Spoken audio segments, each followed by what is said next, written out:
ગામ શ્રી માંગરોળમાં માણેકચંદભાઈ સત્સંગી સારા હતા ને નિયમ ધર્મ ખરેખરા પાળતા ને હંમેશા મંદિરમાં જઈ મંદિર વાળવું, ઠાકોરજીને નૈવેદ્ય ધરવું, વર્ષોવરસ વાર્ષિક ઉત્સવ સમયા કરવા તથા કથા વાર્તા કરવીને સાંભળવી અને સાધુનું મંડળ આવે ત્યારે તેમનો સમાગમ કરવો તથા દર વર્ષે 1 મહિના સુધી તે સાધુઓ પાસે કથા કરાવવીને પોતાને સાંભળવી અને સાધુઓને રસોઈઓ દેતા અને બીજા હરિભક્તોને પણ ઉપદેશ દઈ અન્ન વસ્ત્રથી સાધુની સેવા કરાવતા અને કથાની સમાપ્તિ થાય ત્યારે કથા વાંચનારની તથા બીજા સંતની પૂજા કરાવેને પોતે પૂજા કરીને ધોતી ઓઢાડતા અને મંદિરે સાધુ હોય અગર ન હોય તો પણ મંદિરે આવીને ગોળી આરતી કરતાને કથા કરાવીને સાંભળતા, પછી સ્વાભાવિક ચેષ્ટાના પદ બોલીને ધ્યાન કરીને પોઢણીયું બોલીને વંદુના કીર્તન બોલીને ઘેર જાતા એવા નિયમ જીવ્યા ત્યાં સુધી પોતે કર્યા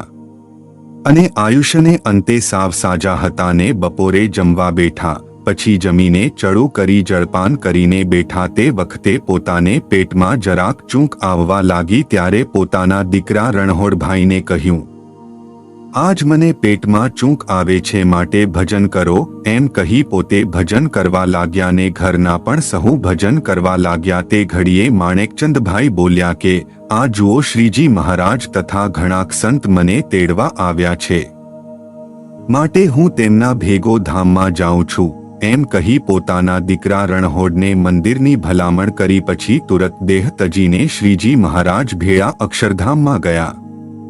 તે વખતે માણેકચંદભાઈના જમાઈ મંદિરની વાડીએ નાહવા ગયા હતા. ત્યાં તેમને સાધુના દર્શન થયા ને તે કે અમે માણેકચંદભાઈને તેડવા જઈએ છીએ. તે સાંભળીને તુરત તે શેઠને ઘેર આવ્યા. ત્યાં તો માણેકચંદભાઈને હેઠા લીધેલા જોયા. પછી તેમણે વાત કરી કે મને હમણાં જ વાડીમાં 50 સાધુના દર્શન થયા હતા ને તેઓ બોલ્યા કે અમે માણેકચંદભાઈને તેડવા જઈએ છીએ. એવો ચમત્કાર જોઈને પોતે સત્સંગી થયા. જય સ્વામિનારાયણ.